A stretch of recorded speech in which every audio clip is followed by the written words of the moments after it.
All right.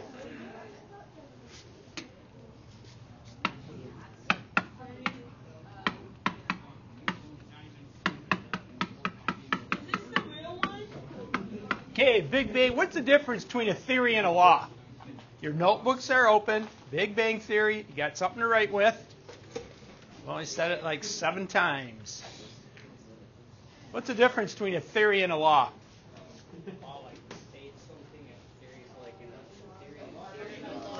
All right. Yeah, a law you can test and you can prove that it's going to happen. You know, Newton's laws of motion. You can test those laws and you can prove that they will give you the same result time and time again. A theory is a scientific explanation, but it's pretty hard to test. All the evidence points to this particular scientific phenomena is true, but it's really pretty hard. You're done talking. You are writing things down. But you really can't test it. And the Big Bang is a theory. It is not a law. In a nutshell, what is there really talking about the Big Bang Theory? What is it? Small point. Well, you got to be a little more specific than that. Small point. Is it in the... Guys, it's right in your notes. How was it described? What? It's saying what? At one time, the universe originated from what? A single point.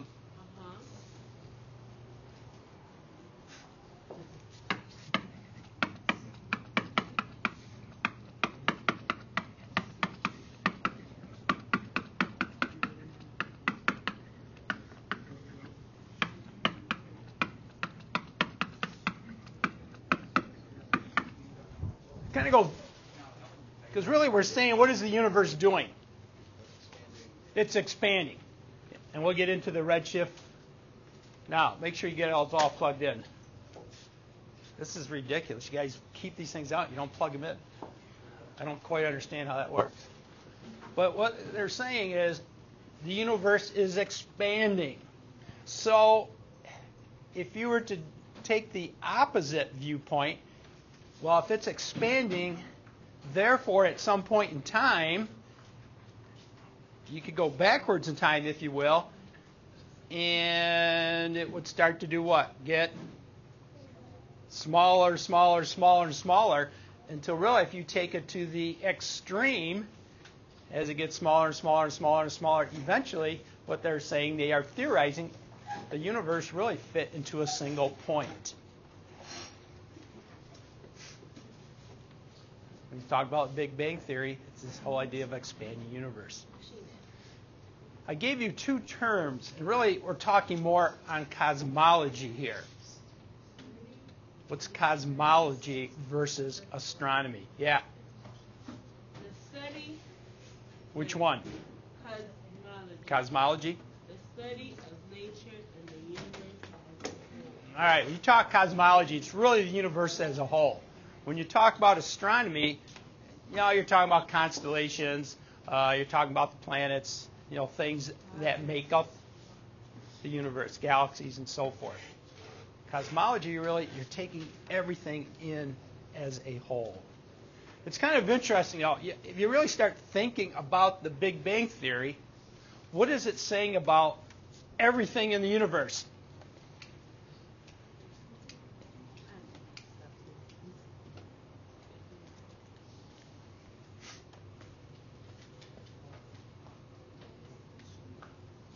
What is it saying about everything in the universe then? This is where it gets into a little more of a philosophical discussion.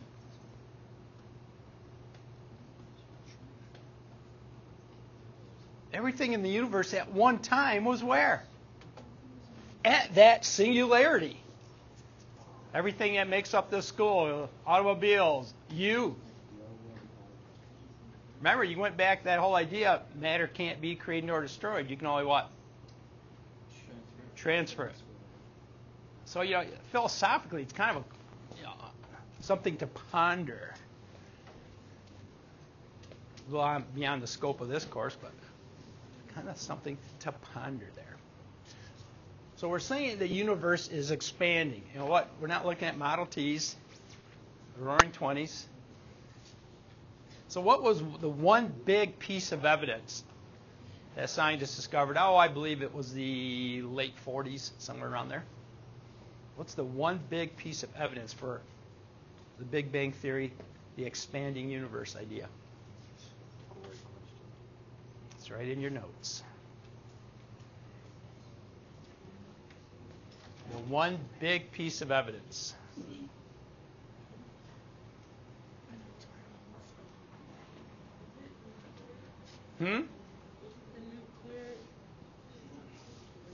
What is the big piece of evidence? Gentlemen, what is it? In your notes, what is the big piece of evidence? Cosmic microwave. A background radiation.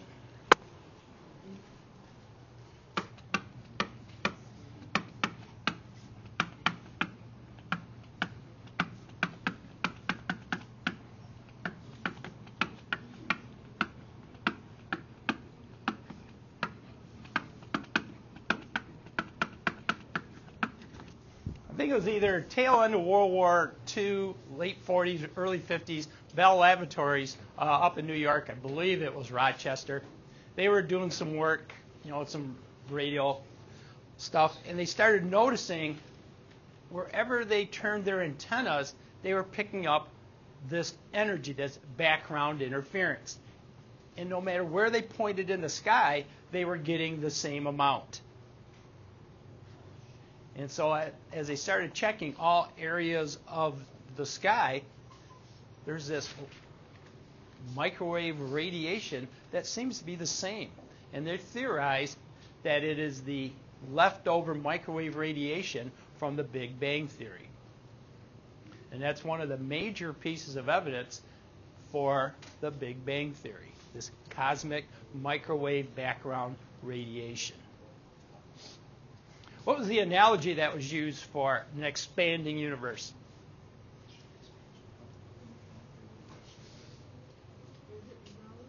Analogy. What analogy was used?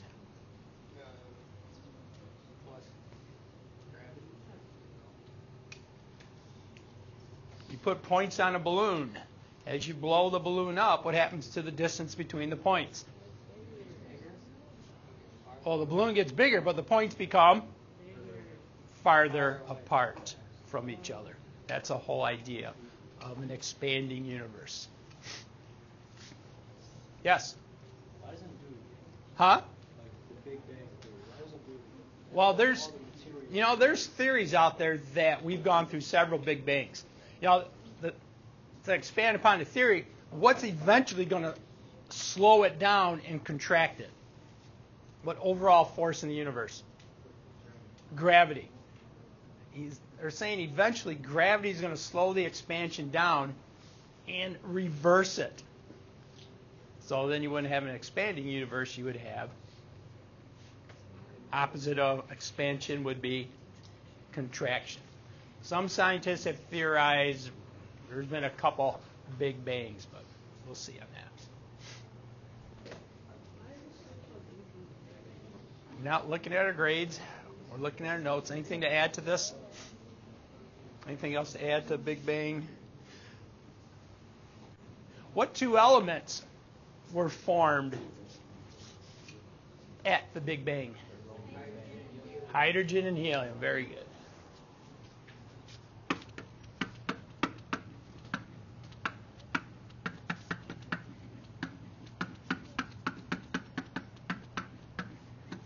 From your limited knowledge of hydrogen and helium, what can you tell me about those two elements? They're gases? Okay. What else?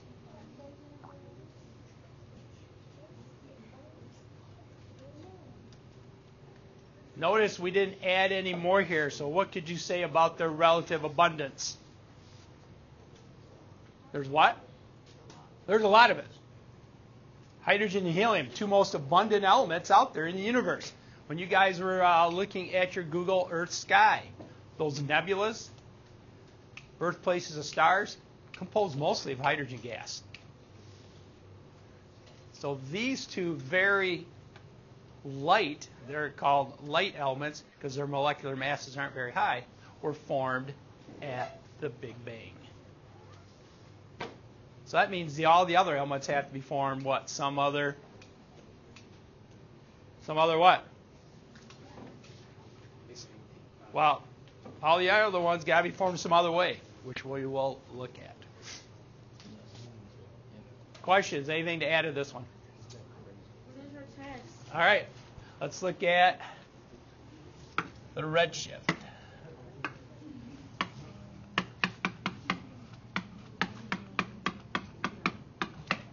Redshift's really the Doppler effect. Now, for sound, when we said an object that's emitting a sound is moving away from you, what happens to its frequency?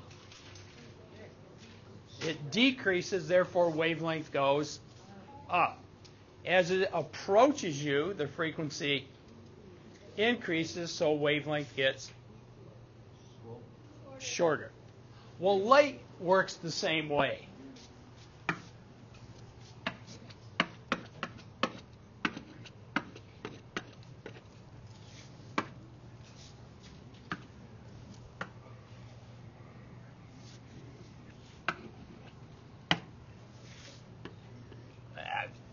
Don't want that one. Is this still the Big Bang Theory?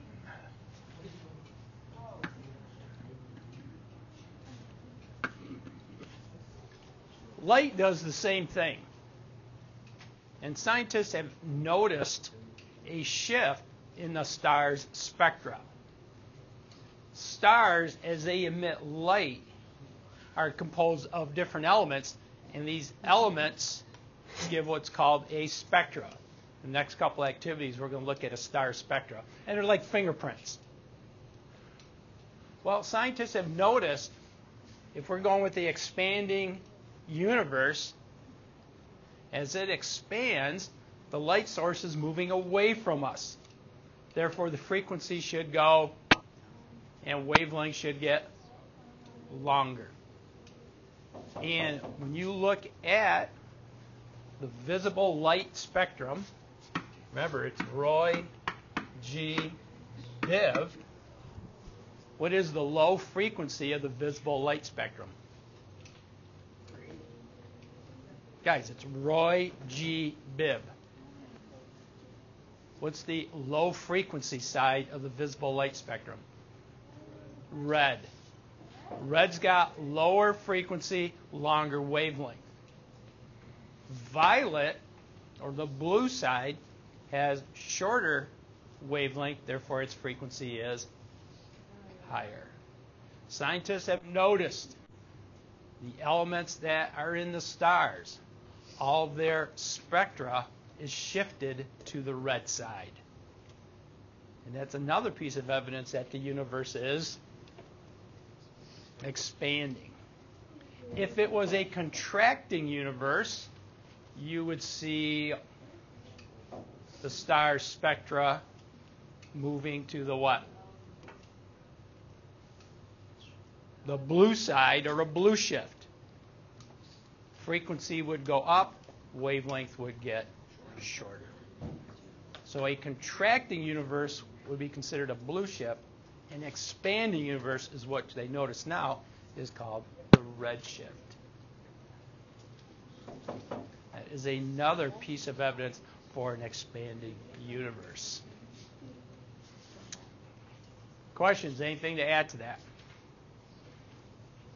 Some of you have got your Google Classroom open. Go to the vocabulary. Go to the vocabulary.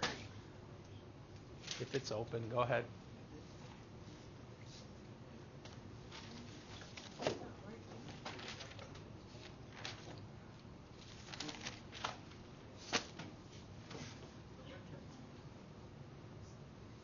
And if you look at the vocabulary, and again, we talked about this last week. As you take your notes, look at this and highlight. We have talked about the Big Bang, cosmic background radiation, cosmological redshift, Doppler redshift, expanding universe, and the light spectrum. Thing we didn't talk there is, what is the age of the universe? Anybody know? It's about 14.7 billion years. Pretty old. 14.7. So those two lectures and what we did today, got 7 different vocabulary terms were done. Questions? Good? All right. Let's see. Open up to